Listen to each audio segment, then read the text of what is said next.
Hello, welcome back to Dad Puzzles podcast, where we explore the intricate and beautiful puzzle pieces that make up the fatherhood.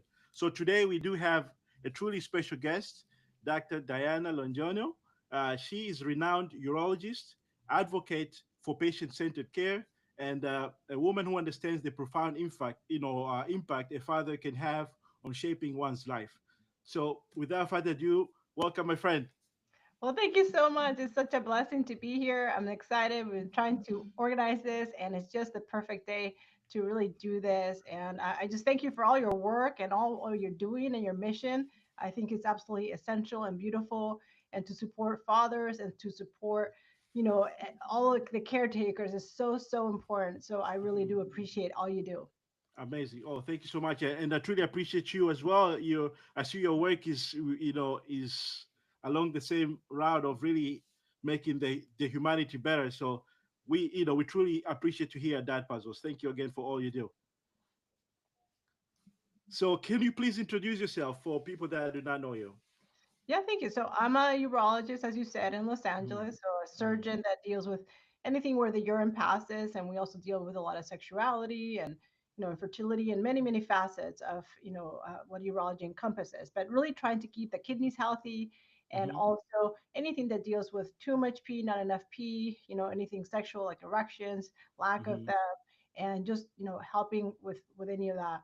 And so we do a lot of things in the office, obviously, but also a lot of surgeries. And mhm, so it's really a lovely field because we can take care of so many facets of life. And mhm. what I find it beautiful is these are really things that, unfortunately bring people a lot of shame, and we want to keep in the closet, and things like erections or Right. leakage of urine. And so it's so important because it affects so many men and women. Mhm. And what you don't put in the light, you can't heal. So Right. when we bring it up to the light, when we really discuss it in a no shame environment and really do it with compassion and humanity, we really can get better. But if we Mhm. always keep it hidden and not talk about it, whether it's Right. this or anything else in life, then it's not going to get better. So we really have to bring it to light and really do it with love and compassion. Amazing. Well, thank you so much. And so that's actually one of the topic that I'll make sure that we cover today. The love. Because this is I see this is your umbrella. This is your motto. Like your motto. So this is something beautiful. I would like us to highlight that.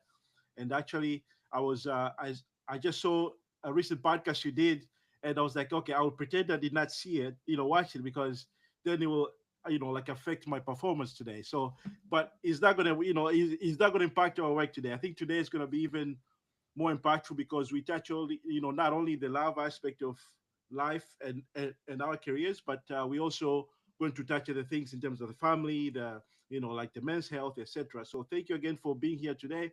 So folks, I'm also trying to go live. A lot of times I have 60, 50, 30, sometimes three. It changes. We have people that have million followers, they have only 500 people shows up or 100. So this is a normal thing. So if you're on Instagram, please go ahead and tune in onto our YouTube channel. Things will be much better there. We are more familiar with LinkedIn and YouTube, not as much on Instagram. We're just trying to explore. But so maybe like we can start. Go ahead and start about fatherhood because this is the channel. This is our project here. We speak about fatherhood, or I want us to improve the fatherhood because there is so much out there about mothers and our wives and our daughter, which is beautiful, but there's not much about us as dads. So I wanted to, like take that opportunity to highlight more about us as fathers. So can you maybe tell us a little bit about your dad? Because I'm sure, he must have played a part of who you are today, correct? Yeah, I think the father figure is essential. And I think when, it's not there, and it really does cause a lot of damage. I really do believe that a woman's, if you're just a daughter, their Hmm. self-esteem, their self-worth really comes from father. And if the father's Right. not present or not involved, I mean, you start getting these wounds of not Mhm. worthiness, and I don't feel enough, and I'm not loved. And it really carries into all your relationships and also everything you do because you don't feel worthy. So I Mhm. think it's so important. Again, self-confidence in a girl, woman, will come from father. So it's essential, and it's the opposite for a boy or a man. It comes from the Mhm. mother figure. So Mhm. these two bonds are essential, and it's not just one parent, it is both. And I can definitely talk about my father, but also, my husband. And my husband was in Please. private equity, and then he left private equity to really invest in the most important thing, which is my children. I have two Yes. daughters, 6 and 8. Amazing. And that investment is so critical because they need a father figure. They need Right. somebody that they can bond with and feel confident, and really be present. And Mm-hmm. I understand it's not for everybody, and not everybody can do that, Mm-hmm. and it doesn't mean like you have to do that. But Mm-hmm. just being present, or the time you spend to be quality, Mm-hmm. quantity may not be there. If it's both, it's great. But just that quantity or quality, really making sure that that's available and done. So Right. fathers play a huge role, especially in their daughters' lives. Oh, this is truly amazing. And also, so what is the most memorable thing that you recall, let's say, in terms of your history with your dad? Because I know you had shared that he had passed away, correct? Rest in Yeah. peace. So yeah. So I mean, just to for context, I mean, my Right. father. I'm from Mexico City, and I Mm-hmm. grew up there, and I lived until I was 12. Then my parents got divorced. So it wasn't like my father was physically present to really Mm-hmm. cause an impact in my life. Mm-hmm. And I think one of the biggest things that he really taught me and really Mm-hmm. told me was, who are you hanging around with? Who is in Mm-hmm. your circle? Because you Right. always want people that are somebody that you're going to look up to, that can really aspire to rise to their level. So important of like who is in that circle. That was probably one of the critical things that he really taught me. And Mm-hmm. always wanting to learn, always wanting to be curious. And my father didn't actually have a huge education. I think the highest education was third grade, but he was a Mm-hmm. successful businessman. Mm-hmm. Our house was like filled with books, and he really valued the importance of books, of reading, of learning, of again always trying to become better, no matter what your education was or what your Mm-hmm. opportunities you had. You can Mm-hmm. be a victim and say, I didn't have this, I didn't have that, or you can say, okay, this is what it was, but now I want something different. So I Mm-hmm. really think, spoken or not spoken, it was really instill these values and the importance of these things that again take you a long way when you Mm-hmm. stay curious, when you want to grow, when you want to learn, and not accepting the status quo. Mm-hmm. Oh, that's powerful. Thank you for sharing that. And also, I know now the unique challenges that we face today as fathers is our careers. Some of the us that we have long hours of work, like in different jobs.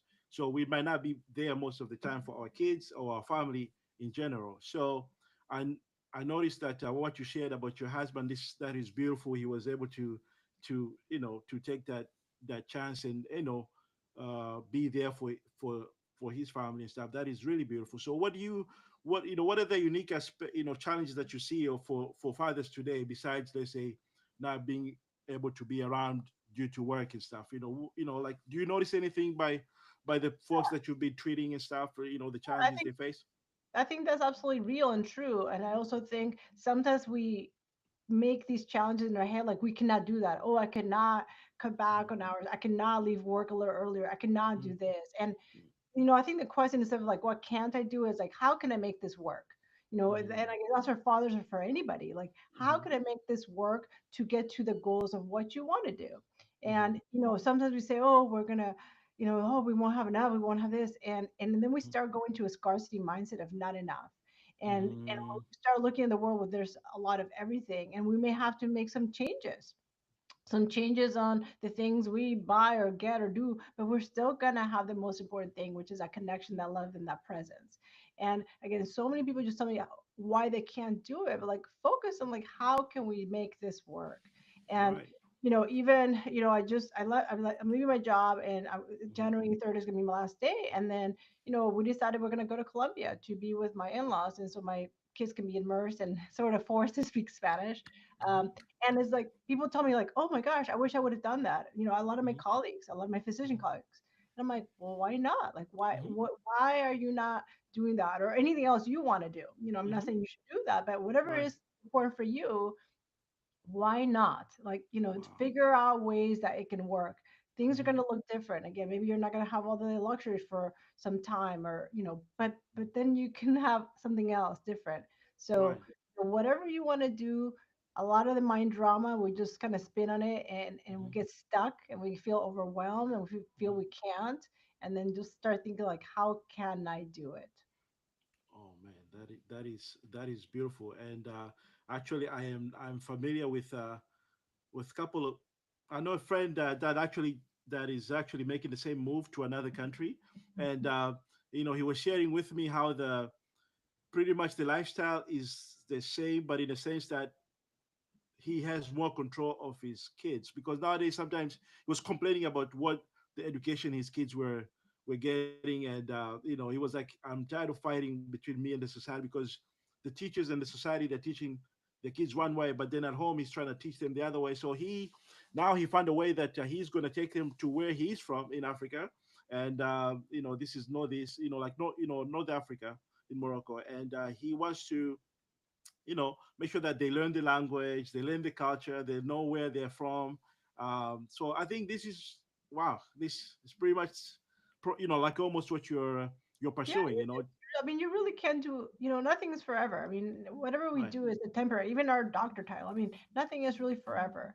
Mm-hmm. So, understanding, having a little bit of flexibility, I think it goes also a long way. And I think as physicians, we get a little bit too rigid and like, this is the only way and there's no other options and everybody's doing it this way. And so I think when we just step back a little bit and maybe ask, is that really true? Like, is this the Mm-hmm. only way? And Mm-hmm. just start doing things how you want to do them. And I think as fathers, as physicians, and all that, we, and women too, of course, Mm-hmm. we're so worried about judgment. Like, what are they Right. gonna say? Oh, what are they, and it's like, Mm-hmm. if we would live our whole lives worried about what other people are going to say or do, like, you're never Mm-hmm. going to be true to yourself. And then that loses your authenticity. Then we suffer because we're not doing or being who we really want to be or are. And that causes so much tension. That really does cause anxiety and depression. And we feel like our soul is empty. So Right. when we start focusing on like what we want to do, coming from a Mm-hmm. place of love, Right. not being rude or dismissive, but just saying like, this is what I want, Right. we can start moving towards that and figure out how we can achieve that. That is that's powerful, because honestly, if I can take a moment right now to make an impact, to many folks in different careers. Let's say you're starting to do something because you wanted that, or your family, you know, gave you that idea to go for it, and then let's say it does not work, and you end up being miserable for years because you feel like a loser because you did not achieve that goal. Um, it can be really sad and also depressing. You have people that always they're always trying to pursue that goal, even though the reality is totally different. And and this is really bad. I, for once, I can speak about myself. For instance, I'm not a I'm not doing the bedside medicine at the moment, and I haven't been doing that for a minute.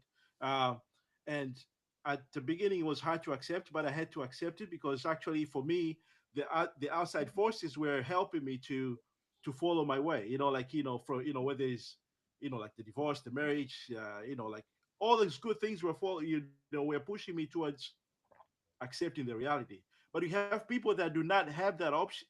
They do not have that luxury, or maybe they don't have the blessing to realize what's going on. They always still trying to pursue something, thinking like, okay, this is what I'm supposed to be doing. This is really sad. I think if people can let go of that, they can be really healthy, mentally, and just be happy as dads, and avoid all these traumas.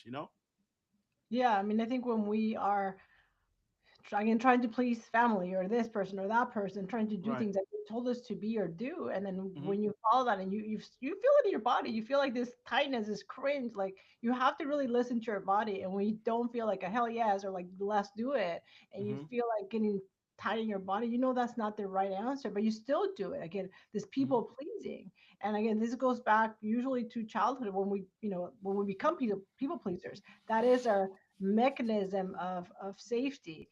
Right. When we want to ruffle feathers, when we want Hmm. attention, we want to be loved, we will become people pleasers. Right. But when you have that secure attachment, again, if we're talking about dads and their daughters, Hmm. when when you have that secure attachment that you don't have to do anything to be loved or to get the attention, then you're not going to become a people pleaser. You're just going to be you because you're going to be loved unconditionally just by being you.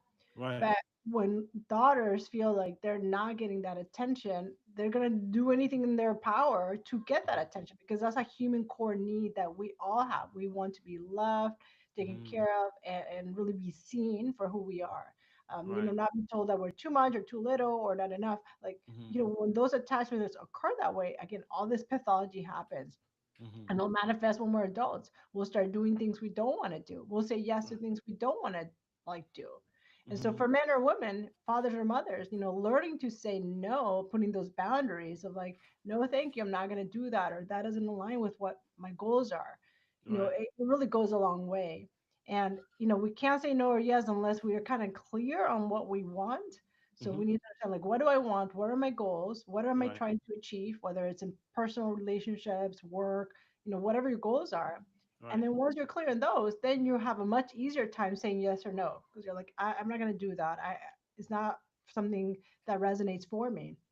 And Okay. then you just kindly say no, thank you. And then you start spending your time in activities and things you want to do that fuel your passion, that make you excited instead of like, oh, I have to do this and I really didn't want to, but I'm stuck Right. here. And then you're miserable. Right.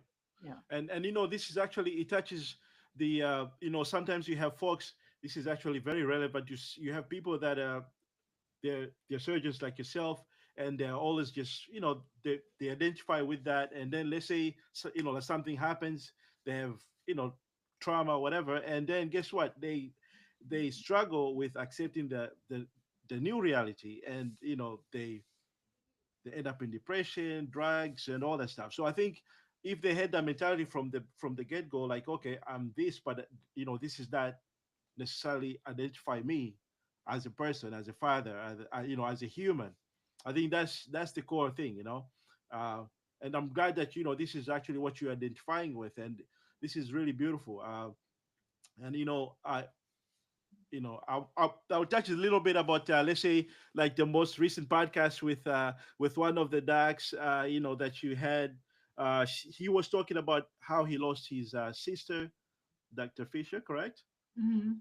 Yes, Andrea, and rest in peace. And I think that was very powerful. That we have to really be to take it easy with ourselves. We have to be accepting ourselves, and don't push ourselves to accept to go for those narratives that we have in our society, that, oh yeah, I have to do this, I have to be that. I think once we fix that, we can easily be better people, and performing better in our jobs as a family people. So thank you so much really for sharing that. I'm going in a like in a tangent here. So let's talk a little bit about love, my friend. Love is very important. Love and loss. So how is it? I know you have shared that you didn't have that much closeness. Like in terms of, let's say, like the parents being there as a unit from the beginning. But what are how can we cope with loss of loved ones? Yeah, I Do you know? think that we're all gonna experience that. I mean, when we come to this world, we're gonna Hmm. be Right. born, we're gonna have disease, we're gonna have Right. obviously illness, and we're Hmm. gonna die. I mean, P.S. We expire. We are all gonna expire. I think we Absolutely. try to fight that this is not gonna happen. We deny it. We try to bargain. Hmm. We were so afraid of it, and Hmm. it's like it's all gonna happen to all of us. Of Hmm. course, it's a lot or tragic and sad when it could be sudden, in Hmm. younger people, of course, but anybody. I mean, it could be your grandma of 95 years old, and it's still a Right. deep loss. Absolutely. So I think when we have grief, when we have sadness of something lost, whether it's loved one or our identity, even, like when we lose something, you grieve. But Hmm. I think something that can be helpful in the grief process Hmm. is to have gratitude. You have gratitude of the things you learn from them, the Hmm. moments you spend with them, the lessons you learned, like all the things you did with them and were part of, like these memories, is having Hmm. that gratitude of that person being in your life. And we Right. grieve it because we loved it. We love that person. We love this. Hmm. Grief comes from love. So when we understand that it's an emotion from love, and that we can have gratitude for the things, and it really can start changing what we start to spiral down it. And really, it could just be one little thing that you start practice every day, like instead of going down the vortex of despair and anxiety and depression as well. Of Hmm. course, we're going to have those emotions. We don't want to stuff them and pretend they're not there. But sometimes just having that practice every day of like, what can I be grateful for today? Just one Hmm. little thing, like one small thing in your life, it just starts changing, how you come out of this, point. And we just have to get, like the only way is through it. We can't Right. pretend it didn't happen. But as we sit with those emotions, we also have self-compassion, Hmm. we have self-love, we really try to nurture ourselves and understand that we are going through emotions that are challenging, but we're human. We're going Hmm. to have those challenging emotions.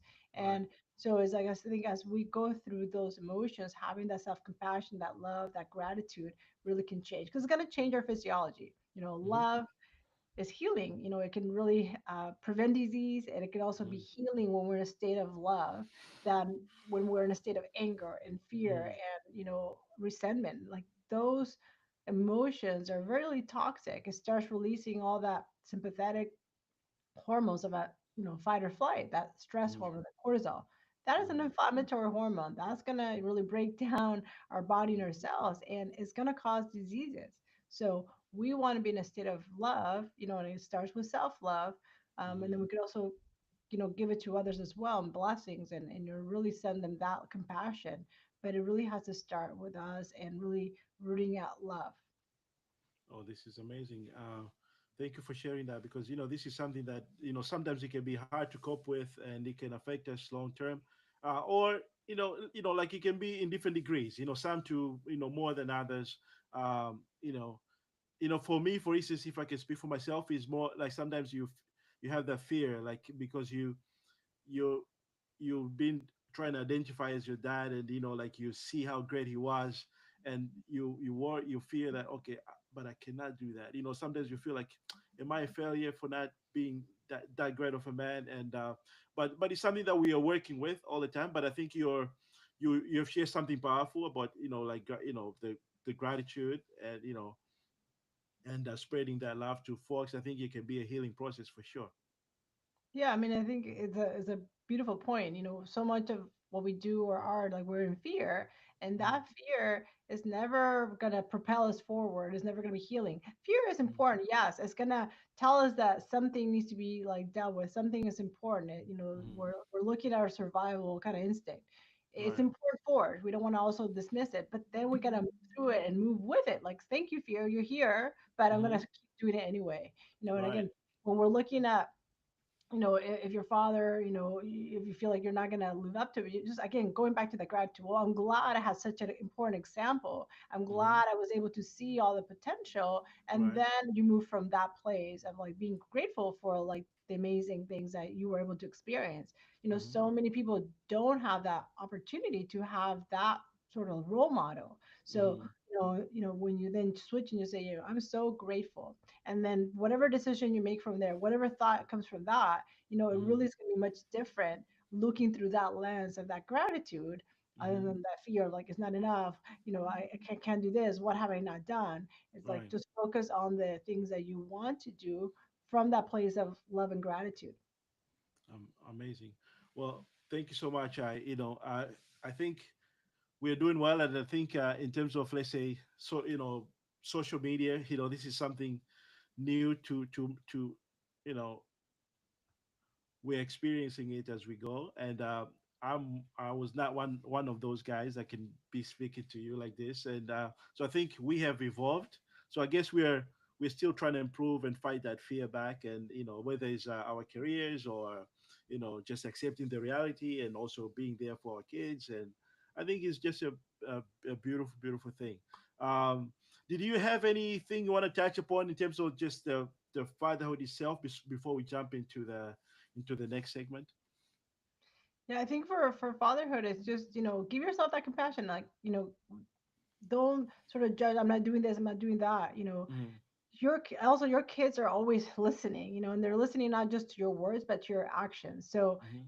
when we want to teach our children, it's not just about the words, it's really about aligning with the actions. So Mm-hmm. you can say a lot of things, but if you're not living it, if you're not being, if you're telling me be courageous, but you're not courageous, like Right.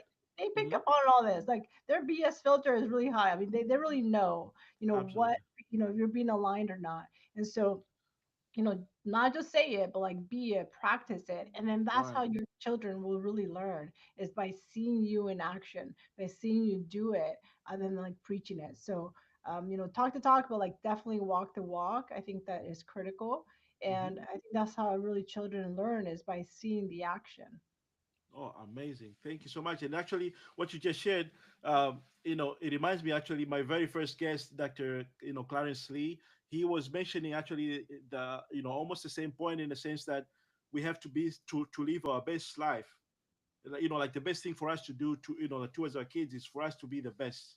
Like to go The for best it. version. Yeah, the better Yes. healed version, of course. Like, we're all evolving, we're all growing, Right. we're all doing the best we can with the tools we have at the moment. So, Mm-hmm. you know, what our parents did or didn't do is like whatever they had with their best tools. And maybe there were many, maybe there were few, but we Right. also have to have that compassion towards them, that whatever they were able to provide or not, was with the Mm-hmm. best that they had. So instead of saying, "Oh, I didn't get this, I didn't have this," like just realize, like, again, they were operating from that place, and so are we every day. So that's Right. why we always want to try to like heal our traumas, heal our, all Mm-hmm. our things that we all have, so we can Mm-hmm. again be that best version for our children, because they're Mm-hmm. gonna learn from that, from what we're doing and not doing, and of course what we say, but the action is really where it is. Oh, amazing. So, and how about the love part? You know, how can we, let's say, cultivate more love, and compassion in our lives, as fathers, as mothers, how can, you know, infuse that, and if it's, let's say, it's not working, of course, I love the term that, I read from one of your posts, to add more love. If it doesn't work, you just keep adding, so how can we really, cultivate more love in our lives? Yeah, I think we start with, again, realizing like we're all trying the best we can. Mm-hmm. Everyone's gonna judge us. The Mm-hmm. mom at the PTA, the dad over here, they're gonna have a judgment. And so, Right. they're gonna have sort of project their own traumas and their own triggers on us. But when we stay rooted in like who we are, Mm-hmm. and again, it's the who we are is not our roles. We have many Right. roles, and we have Mm-hmm. many titles, but that's Mm-hmm. not really who we are. And sometimes we have never thought about this question, like, who are we truly? What Mm-hmm. is our essence of who we are? And I think when we spend a lot of time in our life thinking about that question, we start looking at life a little bit differently. And if we don't sort of practice a little more conscious life of like who we are, and at the Mm-hmm. core, who we are, is truly love and joy and Mm-hmm. peace. But we get so wrapped up in like, oh no, I'm stressed. I'm always stressed. I don't have enough of this. Like Mm-hmm. this scarcity and this stress and this, and that's not really who we are. Right. That's what we are sort of socialized that is normal. That Mm-hmm. anxiety, the stress, that always like this rat race, this chasing is normal, and that's actually Mm-hmm. not. And so, sort of going back and peeling those layers and spending a little time on that. Maybe some journaling, asking yourself questions. Quiet time, whatever you want to call it, prayer, meditation, journaling. These are really important practices that, first of all, we're not really taught usually, but Mm-hmm. they really can sort of calm us down a little bit. It can put us in a parasympathetic, which is rest and digest, and it Mm-hmm. can really just change the outlook of our day. So instead of waking up, checking the emails, what do I have to do? I haven't done enough. This is my Mm-hmm. to-do list that hasn't been checked off. Like Right. start the day by waking up with a different way. Start the Right. day with gratitude. What are you grateful for? Maybe Right. spend time if you're spiritual and again prayer or meditation or journaling, however you want to do it. Right. Start 15 minutes with it. You don't have to do a crazy amount of time, but start that. And that really is a filter for your day. And then you go on with your day, Mm-hmm. because you want to be, when chaos happens, you want to be like having this practice of being a little more calm than Mm-hmm. like only when chaos happens now you need like that prayer and meditation. I mean, that's okay too. When Mm-hmm. things hit the fan, yes, you want to be praying and like all that, but like Right. start your practice so that when all those things happen, you are like ready to go. You're calm, you're Right. confident, you know that things will be okay. You have a deep knowing Mm-hmm. that that rough patch is going to pass. Like Mm-hmm. all things will really pass, just like kidney stones, like these too shall pass. So when we Absolutely. are coming from that place that this difficult time is going to end. Hmm. This thing that it seems like there's no betterment, like it's going to get better. And sometimes when we feel also out of control, there's many situations we may not control. We really cannot, but we can control how we perceive it, how we react to it. And Hmm. sometimes even having a daily routine of whatever it is Hmm. can give us back that control when things just seem out of control. Because some things, again, we may not be able to have any say. And, even like, let's say somebody's going to die, like we know Hmm. that's coming. Right. We cannot stop that process. But like, what can you do daily to feel like you have some control? Hmm. Really having a community or a connection, to others to help you through this. You're not the only person that has had somebody die in their family. Like, millions of people go through this. So Right. reaching out for that community, for that help, is really crucial during these moments, because we all need each other. Like, we've all been through, grief, loss, Right. feeling like an imposter, having fears, not enough. I can't, I Hmm. don't know if I can do this. We've all Right. had those feelings. So somebody else has gone through it and went through the other side.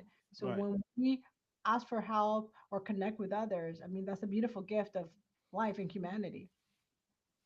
Well, as dads, we thank you so much for sharing. And I don't think I have.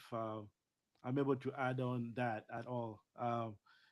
But let's see if we can switch gears now a little bit into men's health. I don't know if we have. I was expecting some questions. But is there anything you want to share with us? Let's say, how can we improve our overall urological health, or maybe you can. Is this something we hope to pray, like, once we grow a little bit, we can have somebody like you to really educate us on men's health. Is this something that you'll be interested, like, are you interested in doing that to help us a little bit down the road if we. So important, because this is November. So this is, Right. just basically the month in November where men Ah. are going to go protest, to bring that awareness to Right. mental health, to men's Hmm. health. Right. And it is crucial because what happens, we all know this is true. Hmm. My patients that are male, who makes the appointment? It's the women making Right. it for them because they put their own health Right. last. They don't want Hmm. to be asking for this. And unless something is coming out with blood, like they're not going to go to the Mm. doctor. Right. But so many things, especially urological, Hmm. it's not going to have a symptom, and sometimes it's too late. So Hmm. if we talk about testicular cancer, this is going to affect usually younger, men or boys, Right. and also older. So the demographic is usually, maybe between 18 and mid 20s, and then Hmm. later in the 50 to 60. And how Hmm. that's going to present is something's going to be firm and hard in your testicle. So your testicle really should feel like, a hard-boiled egg without the shell. That's what it should Right. feel like, soft. So when you're in the Hmm. shower, Hmm. it's usually the best place because there's soap and it's just easier to feel things. If Right. you feel something hard and lumpy, it should never be there. Like, Right. please, like, let somebody know in the family or go to the doctor, because we see so much in young men Hmm. testicular cancer that, it's just too late, diagnosed, and it's too big at this point. There's 5 centimeter masses that like Hmm. didn't grow overnight, so they were Hmm. just too afraid to let somebody know. And Hmm. testicular cancer is highly, highly, highly curable. It really is. Hmm. The cure rate is in the high 90s.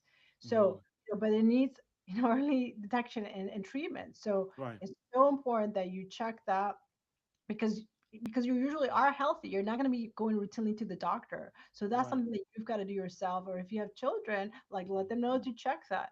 So Right. it's really important. Check if something's hard or lumpy. Hmm. It's better to check and be reassured than to come in with something advanced. So for testicular cancer, so important because high cure rate, and it Hmm. usually presents late because people are Right. embarrassed. So Hmm. please check that. For prostate cancer is very, very common. It's 1 in 8 men are going to get prostate cancer in their life. And it doesn't mean you're going to die of it. You may Hmm. die with it, but it's Hmm. really important. And screening, is sort of the best way we have, because it's not going to have symptoms. You're Right. not going to have any problems peeing or any blood until maybe it's too advanced and too late. So prostate cancer has no symptoms. It's a little challenging because you can't feel it. Your prostate is Hmm. inside your pelvis, so you Hmm. cannot feel it yourself. So the Hmm. only way we have for screening is a blood test. It's Hmm. called the PSA, prostate specific antigen, an Right. exam. And so, this is really important that your physician does an exam, that you get this blood test. African Americans and also Latinos have a higher rate of, Hmm. being diagnosed too late, and then once they are diagnosed, having advanced disease. Right. So why? And it's because we are not getting screened, we're not getting the checkups, we're afraid to go to the doctor. So it's so, so, so important. So again, get your blood test, get your Hmm. exam. Guidelines change all the time, but if you don't have a family history, you could probably Hmm. start around 50. But if you do 50. have a father or a brother that's had Mm. prostate cancer, your risk is much higher. So start your 45. screening earlier and talk to your doctor about when to Hmm. start. But it's Hmm. so important. And then again, we go, it's not urological, but also, colorectal cancer is Yeah. huge. And again, in this instance, also African American men and Latinos are always looking worse prognosis, more delay, more Hmm. metastasis. So it's so important, and so start your colonoscopy. That is where they put the camera to look at all your intestine to see if there's colon cancer. Right. Really critical, like we really have to start 45, and for many, people is a new 50 to start with Hmm. colonoscopy, if Hmm. not 50, depending on your risk. But really, we got to start early. We got to start checking, Right. because for colon cancer, especially, we know that if we see something, a polyp, and it's removed, that is actually a diagnosis and a treatment. Hmm. So, and then this takes a long time and you may not have any symptoms. So a lot of these cancers, for men's health, and especially African American men, we just see like it's just worse outcomes. So we've Hmm. got to get screening, we've got to be checking, go to the doctor even if you feel well, just to see like, well, what do I need to do to be up in my health? And of course screening is important, but like a lot of stuff is before we screen, how can we prevent or reverse like these risks? And Hmm. stress, being in a stress state, is not good for your like immunity. It's gonna Hmm. put your sugar higher, your blood pressure higher, your risk of Hmm. cancer much higher from Right. chronic stress. This is really, really, really key. Our Hmm. nutrition, what are we eating or not eating? Our food is our medicine or our disease? It just Hmm. is. So do we prefer the pill or do we prefer to eat healthy? It's just that simple. Water, how much water are we drinking? We're 60% water beings. We got to drink water. It's essential. Sleep, Right. underrated in our society, but like sleep affects so many things in our life, our mood, especially, Hmm. our ability to think and compute things, that's very Right. important. Our Right. hormones. I mean, for men, if your testosterone is low, sleep, can really reverse it and normalize it. So Hmm. it's going to be affecting your testosterone levels, your vitality, your energy. If you're not Hmm. sleeping well, so it's not just about drinking more coffee. It's Right. really about, making sure you prioritize that. So all of these things are so critical that we just think are just an afterthought, but they're just Hmm. basic things. And like, again, that connection, that having time with loved ones and making quality time when you do have that time. So all these pillars are essential to our health before we even get disease. So like let's not get it, let's prevent it. Let's be conscious of really staying healthy and not waiting Hmm. to things happen to then go to the doctor. Right. Wow. Well, thank you so much for sharing this and educating us and reminding us. It's very.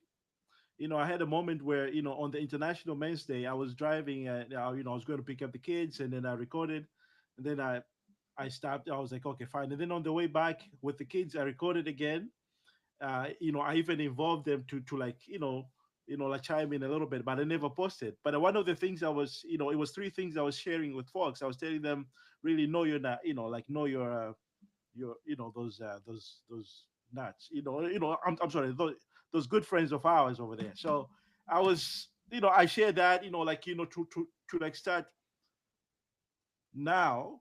Hopefully they're still okay, so that they know how they are while it is normal, so that even if the abnormal comes, you're familiar with it. So we should do regular checking on that, like as you mentioned, as like with early age. And also I spoke a little bit about like the checkup with the prostate cancer. Then also the third part I was trying to share with folks to really talk with people and be there for people, because I was sharing how it can go a long way, whether it's financially, spiritually. Some people they need like prayers, or some people they need help but they don't want to ask because they have that, whether it's ego or they just not accustomed to asking, but they need help. Be there for them. I think it can go a long way, and I meant to share that. For some reason I never posted, and because I don't know, I'm still is a struggle. It's a struggle between being public and not, and not being public. But I think sometimes the why is so big that we still continue doing what we're doing. Yeah, that's huge. I mean, I think your why, that's such an important message right there, whether you're a physician or not, but especially if you're a physician, Hmm. people are afraid to be visible or not, but, if not us, then who? Because otherwise, the other alternative is people that want to be these influencers that don't have this knowledge, Hmm. about things that we can really educate others on. And Hmm. so, yes, it can be scary, but like, yes, you're gonna get haters, but so what? I mean, it's like that's Hmm. just noise. And Right. for example, I do like easy videos on YouTube for things and procedures that we do, and I do them in Hmm. English and Spanish. And Hmm. the Spanish ones get seen a lot more, and there's definitely a lot of haters there, and they tell me a Hmm. lot of things. But I just say, well, first of all, anybody that is happy and joyful is not going to say anything mean to anybody else, especially somebody you don't know. So like Right. that's one thing. And Hmm. and two, it's like, okay, great, like not a problema. Like I'm not gonna like take it personally because it's not really Hmm. about me. I'm doing it from love. I'm doing it about like, things that are evidence based. I'm trying to just Right. educate, give you guidance, help you so you're not scared of a procedure that can make people very scared. So Absolutely. my why is way higher than like all the hate or not hate or the love. I mean, so it's just you gotta forget all the noise because you're gonna get that, and Right. that's okay. Because the purpose of why we are doing things has to be much greater. So yes, Hmm. anchoring on the why, then all this Hmm. stuff just has to kind of like melt away, and then you just keep going, and then you focus on the good. You focus on the people that support you. You focus on the like that good feedback, and then just maybe hold on to it. Maybe put it in your Right. computer and just read it over and over and just focus on that. And Absolutely. so it's like it's not about being toxic positivity, but just as especially as you get started, like have something to anchor you, Right. which would be your purpose or just positive feedback, and just keep going Right. at that. Amazing. Thank you so much for for sharing all this great wisdom. And um, for folks, if you do have any questions, please share them. In the comments whenever we post this episode again, and please share it with your family and friends so that folks can benefit. And we really hope that we can have Dr. Londono back again in the near future, so we can discuss any things that are really that we need to know more, like based on on us as fathers, and like men's health in general. So thank you again so much, Dr. Londono, for doing this. Yeah, I am such a pleasure. And again, so important, dads. Take care of you. Have that compassion. You're doing the best with what you got. Don't stay in this fear of not enough. Like your kids see you and love you, and you're the most important thing to them. So when you are there, just be Mhm. present, just be loving. That's the most important thing you can do, and the best thing you can do for your children. So don't focus on all the noise. Just focus on now being present, taking Right. the phone down, which I know is challenging for all of us. Put it Hmm. aside, and then Right. just be present. During meals and eating together. I mean that this is critical. And again, take care of your health. Check all your exam. Check your Right. testicles if you're younger. Right. Go get Absolutely. your screening. This is Hmm. really, really critical because again, you're not gonna have symptoms. Right. So much of that is not gonna have symptoms. Take care of your sleep. Again, that's going to help your energy so you can be with your family. It's going to help your Right. testosterone levels. So sleep is not underrated. It's really, really critical. Yep. And, make that time every day for Hmm. doing an activity that like nurtures you, nurtures your soul, can put you in Right. a calm state because things happen. It's not easy. Right. It's a lot of Right. chaos with kids. There's a lot of Hmm. drama. There's a lot of emotions. So Right. just be centered and have a practice to help you deal with all the challenges of the day. Oh, amazing. And I totally respect what you have said, and also it's one of the things that really pushed me to really start that project, where how this just do it, like mindset, just do it. And I had that mindset at some point in my life, not too long ago. And I'm in love with lifestyle medicine, the holistic approach also as well. And you see those pillars, I'm like, I don't want to write about six pillars. I want to write about three things that are really I'm dealing with at the moment, that I'm struggling with. And one of them was sleep, for sure, and the exercise and the stuff. So I went a little bit in details, but in a easy to read layman term, like layman's term. And it was a good simple project. That's how I wrote my little simple book initially. So I hope now I'm trying to dive into more as the experience goes, and maybe fix that a little bit and share with people so that they can relate. So really, that's my goal. If we can impact at least one person, is the best thing. And actually, you're very humble. You never shared about your project. You do help a lot of folks in the like you even went into coaching based on your experience yourself. We never spoke any of that because you're just humble. No, can you please maybe share a little bit about, I don't know if you have time, by the way, or is Yeah. it something? Oh no, no, it's okay. Yeah. So I mean, coaching is important. I mean, but Mm-hmm. it needs coaching is about awareness, and Mm-hmm. so a coach can definitely help you to get from A to Z. So if you have a Mm-hmm. goal, like it's a business goal, a health goal, a relationship goal, something that you want to get to, then a coach can be very helpful. Right. All successful people, if you look in media, have coaches, multiple Right. coaches, because they just help you get to A to Z. So sometimes when you're trying to do something new, you may need somebody to get you there. If you have a transition from like your career, that could be a coach that can help you with that transition, because a lot of this stuff is just mind drama and these Right. stories we tell ourselves that keep us stuck. So somebody that you know does that with you is going to keep you accountable. It's going to help you with the mind drama and just help you dismantle these beliefs that keep you Mm-hmm. stuck. And so Right. that's what a coach does. It gives you that awareness. It helps you realize, whatever situation you're dealing with, Mm-hmm. it's going to cause a lot of thoughts. And then that's going to lead to a feeling. Like, if Mm-hmm. you're scared, well, like, if you have a thought like, I can't do this, you're going to be scared. But you get Mm-hmm. scared, then you're not going to do something because you're scared. So it's going to lead to like an action and then a result. A result is you stay stuck. But Mm-hmm. when you can kind of shift it and start thinking things differently or breaking down these false stories, Mm-hmm. then you can start moving forward with steps. And so again, it helps you with clarity, it helps you with accountability. So that's what a coach can do. And basically founded, physiciancoachsupport.com, 3 years ago to help physicians that Mm-hmm. needed support. And it started with, free and confidential service for 3 years. And right now we're pivoting. We're probably Mm-hmm. going to do a directory for Mm-hmm. those that are ready and want to coach and just trying to get the best coaches in each sort of space, each niche. Because people always ask like, oh, no, who do you recommend? And so Right. being in this space for so long, I mean, I know people that are, tested and have done really great work, are purpose driven. And so this is the people that I want to keep and this sort of support system for people that are ready to coach. So we're pivoting, our platform is still there, but it's Mm-hmm. definitely pivoting now. But it really can make a huge difference, in your life, because you may need a coach, you may need a therapist, you may need Right. a friend, family, spiritual guide. All those people, it's not one or, it can be all. But Mm-hmm. again, when we are looking for somebody, I mean, we want to be that resource that people go to that they can trust, because we've been there for 3 years, really doing this work.